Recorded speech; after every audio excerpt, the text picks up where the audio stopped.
નવસારી શહેરમાં મેઘરાજાએ રમઝટ બોલાવી દીધી છે અને માત્ર ગણતરીની કલાકોમાં જ 2.5 ઇંચથી પણ વધુ વરસાદ વરસી ચૂક્યો છે।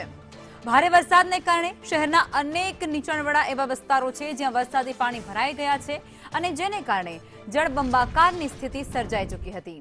ખાસ કરી છાપરા રોડ પર આવેલી ઉમિયાનગર અને યોગીનગર સહિતની જે સ્થાનિક સોસાયટીઓ છે તેમાં ઘૂંટણસમાં પાણી ભરાઈ ગયા, જેને કારણે રહીશોને ભારે હાલાકીનો સામનો કરવો પડ્યો હતો। સોસાયટીઓના મુખ્ય રસ્તાઓ પાણીમાં ગરકાવ થઈ જતાની સાથે જ લોકોના ઘર વપરાશની અંદર જે પણ કામો હતા તે બધા જ અટવાઈ ચૂક્યા હતા અને સમગ્ર વિસ્તારનું જનજીવન ખોરવાઈ ગયું હતું, અસ્તવ્યસ્ત બની ગયું હતું। નવસારી શહેરમાં પાછલા 2 દિવસથી મુશળધાર વરસાદ થઈ રહ્યો છે, તેને પગલે હવે શહેરના અનેક વિસ્તારોમાં પાણી ભરાવાની સમસ્યા શરૂ થઈ છે। શહેરનો છાપરા રોડ વિસ્તાર જે છે એ પાણીમાં ગરકાવ થયો છે। સીધા જ હું આપને દ્રશ્યો બતાવવા માંગીશ। દ્રશ્યોમાં આપ જોઈ રહ્યા છો તે પ્રમાણે છાપરા રોડનો આ કૈવલ્યધામ સોસાયટીને જોડતો આ વિસ્તાર જે છે, અહીંયા અનેક સોસાયટીઓ આવેલી છે। લગભગ કહી શકાય કે 200 જેટલા ઘરો અહીંયા આ વિસ્તારની અંદર આવેલા છે।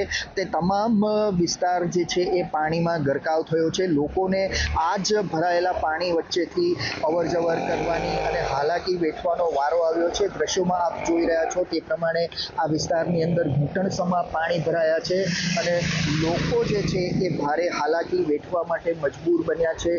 આપ જોઈ શકો છો કે ઘરોની બહાર જે છે એ પાણી ફરી વળ્યા છે, તેને પગલે જનજીવન જે છે એ હાલ ઠપ થઈ ગયું છે તેવું ચોક્કસપણે કહી શકાય। બીજી તરફ વાત કરવામાં આવે તો શહેરમાં હજી પણ વરસાદનું જો જોર છે એ યથાવત છે અને સાથે જ જે છે પરિસ્થિતિ હજી પણ વણસી શકે તેવી જે સંભાવનાઓ વ્યક્ત કરવામાં આવી રહી છે।